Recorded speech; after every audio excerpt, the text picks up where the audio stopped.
Assalamualaikum warahmatullahi wabarakatuh. Selamat pagi dan salam sejahtera buat kita semua. Kalau kita bicara tentang pandemik COVID-19, ini semua negara terdampak COVID.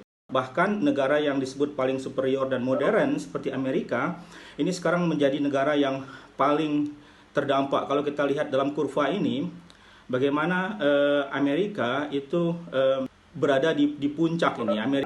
Amerika melejit menjadi yang tertinggi dalam menghadapi virus corona. Apa yang bisa kita ambil pelajaran? Dari satu sisi negara adidaya superpower seperti Amerika babak belur dihantam virus corona, tapi ada negara seperti Taiwan dan Vietnam yang kemudian bisa bertahan, bahkan bisa bangkit. Tidak cukup lama mereka terpapar virus corona, tetapi kemudian mereka bangkit dan sampai sekarang situasi berjalan normal, sekolah sudah dibuka dan aktivitas berjalan seperti biasa. Di Amerika kita melihat ada situasi distrust, ya, ada situasi keterpecahan politik yang luar biasa. Karena itu saya mengatakan bahwa ya, virus corona membunuh Amerika, tetapi virus corona itu bisa membunuh sangat dahsyat di Amerika itu karena ada keterpecahan politik yang luar biasa di Amerika. Bagaimana Republik versus Demokrat. Di tengah menghadapi pandemi ini, orang Amerika bicara tentang siapa Republik dan siapa Demokrat. Bahkan seorang penulis menggunakan istilah partiokrasi. Orang tidak bicara tentang kepentingan kewarganegaraan. Para politisi pengambil kebijakan tidak bicara soal kepentingan rakyat dan para warga negara. Tapi mereka bicara identifikasi tentang siapa Republik dan siapa yang Demokrat. Pada akhirnya ada kontestasi antara negara bagian dan pemerintahan federal.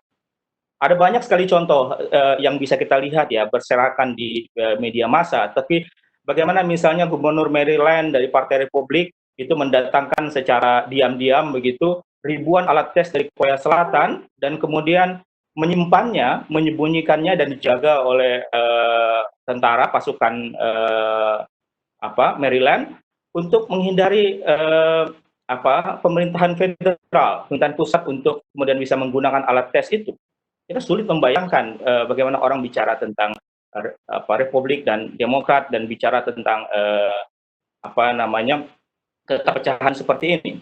Saya kira mungkin Bapak Ibu mengikuti ya bagaimana Donald Trump yang kemudian memprovokasi gerakan Liberate yang kemudian muncul gerakan di banyak negara bagian, gerakan antisosial atau physical distancing.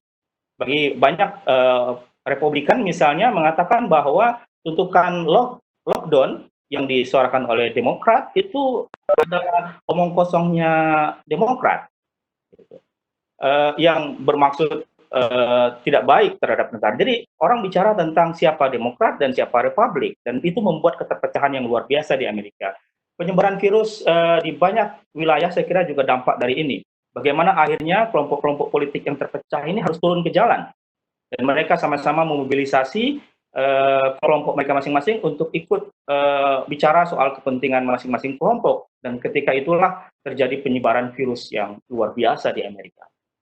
Nah, saya hanya ingin mungkin dari narasi ini ketika saya membaca surat kabar berita tentang ini, saya jadi teringat tentang Indonesia, di mana orang bicara tentang kebijakan pemerintah, bagaimana misalnya para anggota dewan yang terhormat di DPR, mereka bicara Satgas, mereka bicara soal siapa yang ada di koalisi, siapa yang membicarakan lockdown misalnya, orang langsung mengidentifikasi adalah orang-orang yang ada di luar pemerintahan. Dan situasi ini, lagi-lagi saya kira mencerminkan kita sudah punya pelajarannya dari Amerika, bagaimana keterpecahan itu begitu buruk terjadi di sana.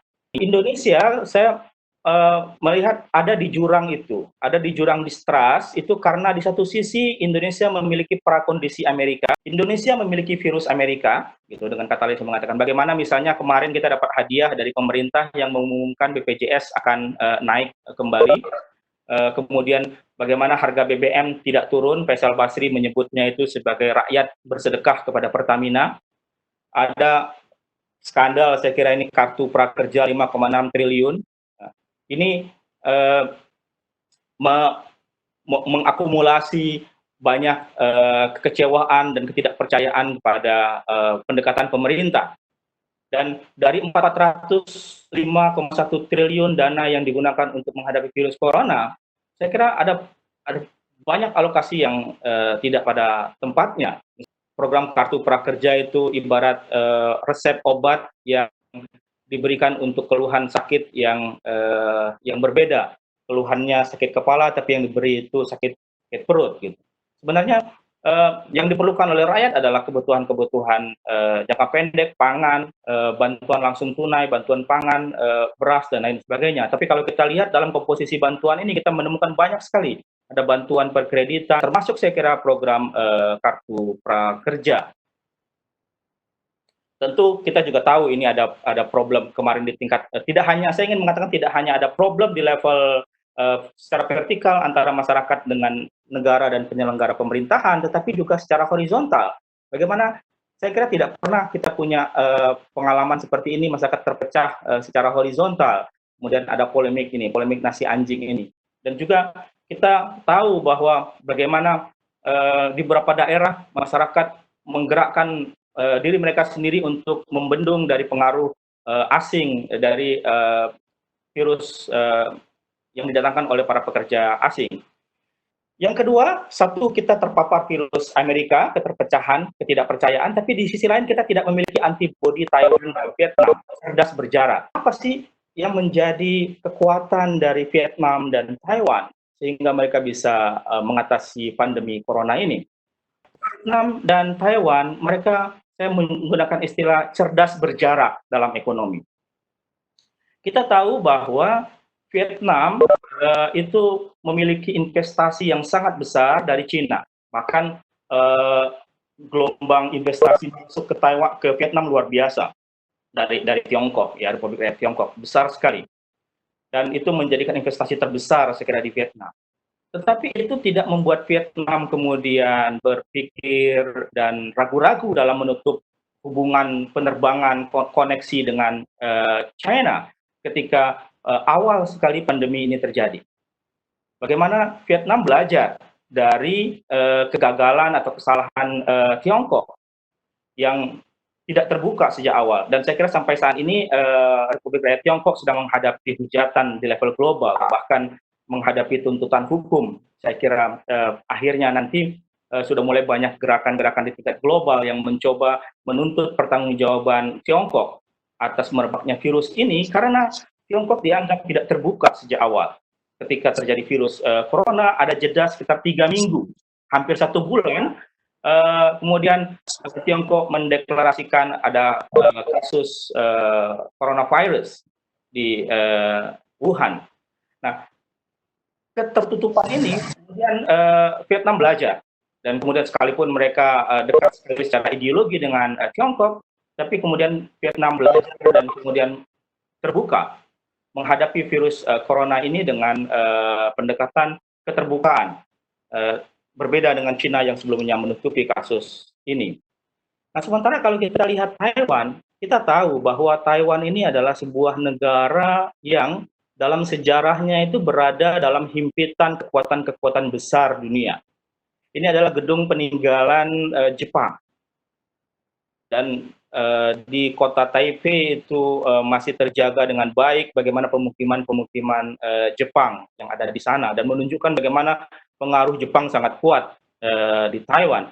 Dan gedung ini sekarang dipakai oleh presidensi kantor presidennya Taiwan.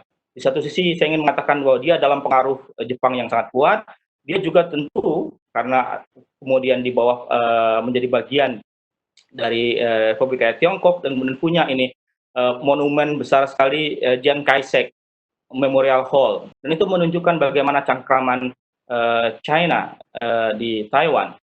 Tapi di sisi lain juga kita tahu bahwa nama Taiwan itu adalah nama yang disebutkan oleh Amerika karena Amerika tidak mengakui Republic of China sebagai nama Taiwan.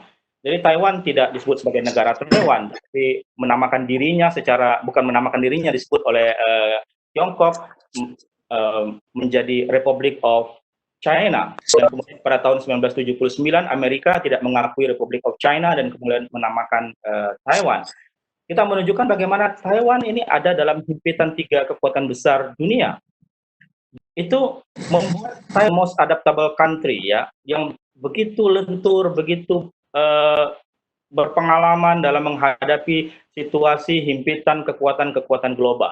Belajar dari pengalaman ini, Indonesia saya melihat ada di jurang itu, ada di jurang distrust itu karena di satu sisi Indonesia memiliki prakondisi Amerika, tapi di sisi lain Indonesia ada di antitesis Taiwan dan Vietnam. Bukan tidak mungkin Indonesia akan menghadapi situasi sebagaimana yang dihadapi oleh negara-negara lain dengan korban meninggal yang semakin besar.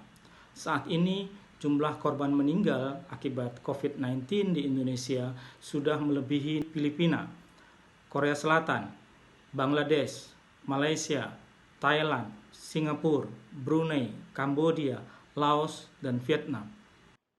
Saya kira ini menjadi refleksi kita bersama. Kalau dulu Indonesia sebelum virus COVID-19 ini merebak, Indonesia mendapat predikat sebagai the most generous nation, ya, mendapat peringkat negara yang paling baik hati ini, paling suka berbagi.